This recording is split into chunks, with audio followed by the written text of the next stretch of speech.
Jadi Bu, di setiap keburukan selalu harus kita cari sebab akibatnya sehingga bisa menemukan kebaikan. Karena hidup itu sebab akibat, gak ono kerusuhan nek gak ono sebabe, gak ono kekacauan nek gak ono sebabe. Jadi kabeh iku sebab akibat. Apa sebabe saiki bengi mergo mang awan.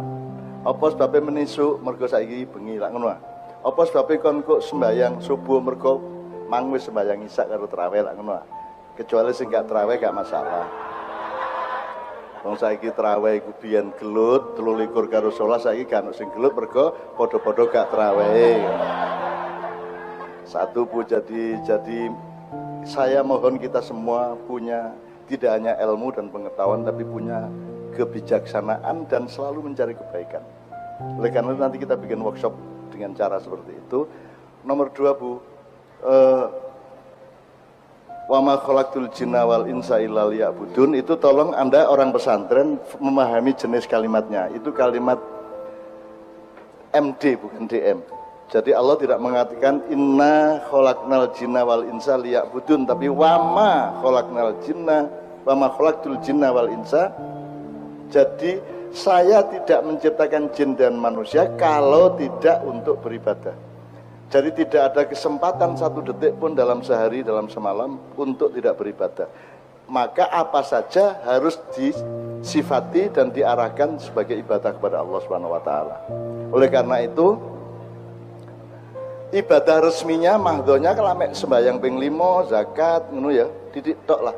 Waktunya nggak ada 2%, 3% dari hidup kita. Yang 98% kita beribadah muamalah. Kita melakukan apa saja yang baik dari bertani, berdagang, ngojek, sapi turute, tapi kita niati untuk mendapatkan ridho Allah Subhanahu wa taala. Itu namanya ibadah.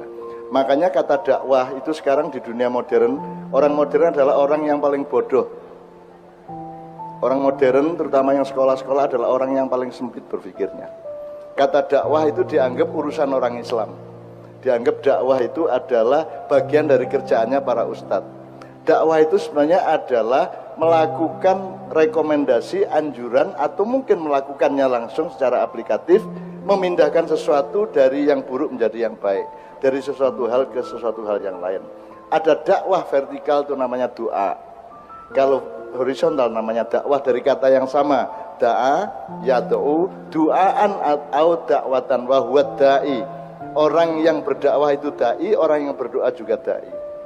Nah kalau kepada Allah kita tidak memberi anjuran, kepada Allah kita memohon perubahan atas nasib kita, itu namanya doa. Kalau sesama manusia, dakwah itu artinya merekomendasikan atau menganjurkan. Nah kalau kita agak mundur ke belakang, dakwah itu belum pernah menjadi prinsip utama dari umat Islam Indonesia. Yang menjadi prinsip utama adalah amar ma'ruf nahi mungkar, nggak ada dakwahnya. Seharusnya dakwah khair, amar ma'ruf nahi mungkar. Nek kate jangkep. Karena dakwah itu bukan urusan pemerintah tapi urusan semua manusia. Jadi dia cair, dia dilakukan oleh siapa saja dan untuk siapa saja. Kalau amar ma'ruf itu urusan Pak Bupati, Wakil Bupati, Forkominda, semua pemerintahan di Indonesia itu namanya amar ma'ruf. Amar itu bukan dakwah, amar itu sesuatu yang ditetapkan sebagai hukum, dilaksanakan secara wajib, secara paksa. Hukum itu sifatnya memaksa. Apa sebabnya dipaksa? Karena manusia cenderungnya tidak mau melakukannya, maka perlu dipaksa. Sama dengan sholat 5 waktu, itu paksaan Allah kepada manusia. Apa sebabnya puasa dipaksa Ramadan? Mergo kon senengane mangan. Nek rabi gak perlu dipaksakan, gak perlu dijadikan wajib. Masih gak dipaksa ya rabi-rabi dewe, wong gurung rabi wis rabi ya arek. Ini tambahan. Nah, maka kalau ada hukum itu pasti secara psikoantropologi sifatnya adalah diciptakan hukum karena ada pengetahuan bahwa manusia cenderung tidak mau melakukannya, maka dibikin hukum. Kalau mau melakukannya, untuk apa dibikin hukum? Kalau Anda memang senang berpuasa, maka Anda tidak perlu diwajibkan. Anda pasti akan puasa sendiri sebagaimana kawin atau nikah. Tapi karena Anda cenderungnya tidak suka puasa, cenderungnya lebih senang makan daripada tidak makan, maka diputuskan untuk dijadikan hukum. Jadi hukum itu sifatnya memaksa. Mohon para perangkat hukum mengerti asal-usulnya, usul fikihnya dan filosofinya. Gitu loh. Awakmu lah gak seneng poso sih? Ngaku aja. Ojo ade apen-apen ya selamat datang wahai Ramadan tae ene dapurmu. Alah wong kon yo gak seneng kok ya. Loh, Cak Nun kok mengejek Ramadan? Aku tidak mengejek. Justru letaknya kemuliaan manusia yang berpuasa itu di situ. Loh kok iso? Loh nek kon seneng poso terus dikon poso hebatnya apa? Kon seneng rawon terus dikai rawon apa hebatnya? Tapi nek kon gak seneng pecel, gelem nglakoni mangan pecel mergo bojomu seneng pecel, itu mulia namanya, dhuwur derajatmu. Betul enggak? Kalau dasarnya Anda tidak suka puasa, tapi demi ketaatan dan keselamatanmu di depan Allah, lantas Anda ikhlas berpuasa, maka derajatmu tinggi. Tapi kalau dasarnya memang kamu senang berpuasa, puasa bukan kehebatan. Jelas ya? Mulanya gak usah tuku suplemen-suplemen sahur pakai ini, supaya puasanya tetap segar loh. Sing dimaksud puasa itu kon gak seger hari ini. Supaya Anda mengalami lapar, supaya Anda mengalami ingin tapi ditahan, mengalami kebutuhan tetapi Anda mengendalikan. Itu gunanya puasa. Kalau sejak sahur Anda sudah seger karena suplemen, terus gaya-gaya apa poso? Ya tak?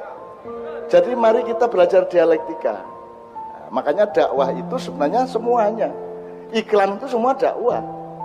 Cuman dia mengantarkan dari mana ke mana, itu aja masalahnya, bedanya.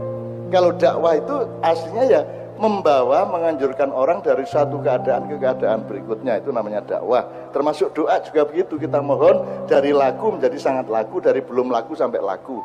Kita memohon kepada Allah perubahan atas hidup kita. Ngono ya Bu ya. Jadi sampean sing arif karo arek-arek nek ana sing meteng sadurunge nikah iku sampean takoni sik apa kon dinyek ta karo maratuamu. Ngono ta ngoten nggih. Mulane Bu Mujidah nek misale putu sampean anak sampean disenengi arek sampean kekno ae. Kok timbangane ditengi dalan lho kok timbangane. Meskipun tetap harus ada pertimbangan-pertimbangan, misalnya min anfusikum. Ya, rabi kudu min anfusikum artinya darimu sendiri. Jadi misalnya apa? Kudu padha wonge. Syarat nikah pertama harus sama-sama manusia. Itu enggak pernah ada di Depak itu. Enggak ada syarat itu, gendeng wong iki. Lho nek terus digawa wedhus ya apa kon niku? Jadi min anfusikum itu yang membuat jin itu cemburu sama manusia, dengki sama manusia karena laqad ja'akum rasulun min anfusikum ya azizun alaihi ma antum harisun alaikum bil mu'minina raufur rahim. Allah janji bahwa telah aku datangkan seorang nabi dari kalanganmu sendiri. Tapi jin gak ono nabi jin, sing ono nabi menungso, dan jine kudu nganut karo menungso. Lah mangkel lah. Mbok sampean gawe nabi jin dhewe po. Nah, iku sing garai jin iku akeh sing ganggu sampean, iku bagian yang tidak ikhlas kepada Allah. Tapi jin-jin mayoritasnya mereka ikhlas kepada Allah. Dan di sana Nabi Muhammad dielek nemen oleh kelompok medsos jin ini. Oh mereka dengki, oh apa Muhammad bojone akeh. Oh apa bapak ibune biyen nikah gak nganggo Islam, wong ono Islam, gitu. Wah dielek-elek Nabi Muhammad juga karo Nabi Ibrahim dielek-elek. Sunan Kalijaga dielek-elek Bu.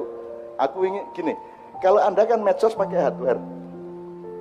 Kalau di dunia jin tidak pakai hardware. Hardwarenya adalah urat saraf Anda. Jadi nek kepingin krungu apa karek merentek ketok set ngono. Nek kono aku tuku handphone sik, kono gak langsung set hurufe iki teko dhewe ngene iki.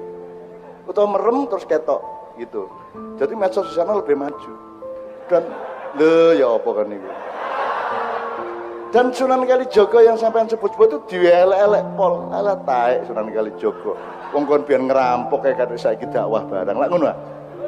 Sunan Kalijaga itu berandal Lokajaya. Dia dulu ngerampok, ya tau, begal sak piturute. Dadi nek sampean tahu begal, ojo atik berdakwah engko dielek-elek wong alah kon begal kok saiki kate makyahan barang. Kan gitu kan. Jadi mereka tidak mengenal husnul khotimah. Husnul khotimah itu artinya orang dari dzulumat ilan nur. Gitu loh. Apa sebabnya ono husnul khotimah? Sebab Allah sejak awal menciptakan manusia itu dengan berbagai kemungkinan, dan salah satu kemungkinan yang besar adalah dia berada dalam kegelapan, kemudian diberi petunjuk oleh Allah melalui Al-Quran supaya dia pindah ke nur, kan begitu. Jadi orang buruk loh. Saiki kon ketemu Sayyidina Umar kon ngomongin alah sampean biyen mateni wong kate di khalifah barang ngono. Ngomong ngono sampean. Lho gak iso nek kaya ngomong ngono iku. Nabi Musa barang mateni wong barang. Ora menang mateni wong kate dadi nabi barang. Loh, hidup itu dinamis, enggak bisa begitu. Misalkan kita ini anak maling. Wong bapakku maling ya upamane. Bagusnya saya meneruskan kemalingannya atau saya menjadi orang yang sebaliknya. Mergo aku biyen tahu duwe turunan maling, aku saiki gak kira maling, apik tak gawe.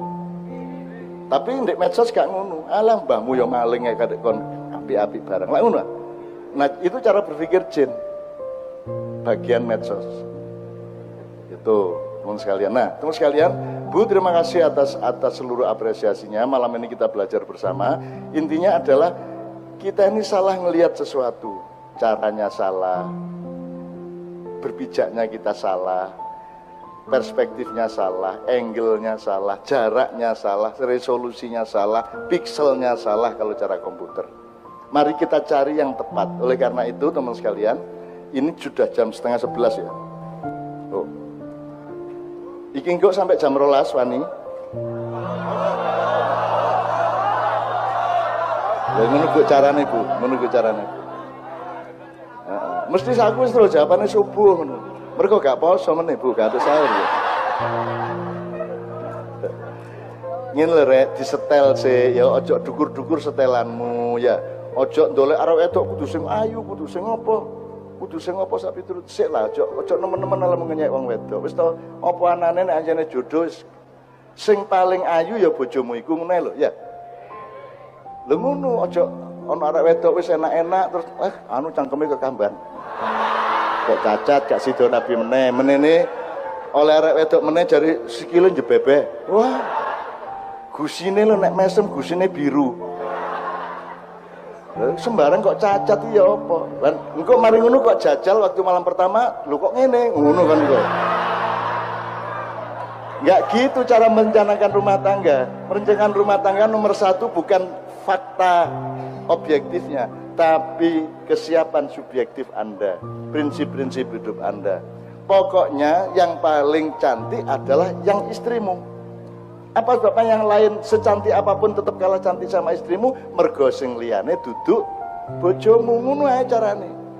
Indonesia rusak kaya apa, tetep negaraku, tetep katresnanku. Apa sebabnya nek Malaysia masih rada maju tapi kok duduk katresnanku? Mergo Malaysia duduk Indonesia.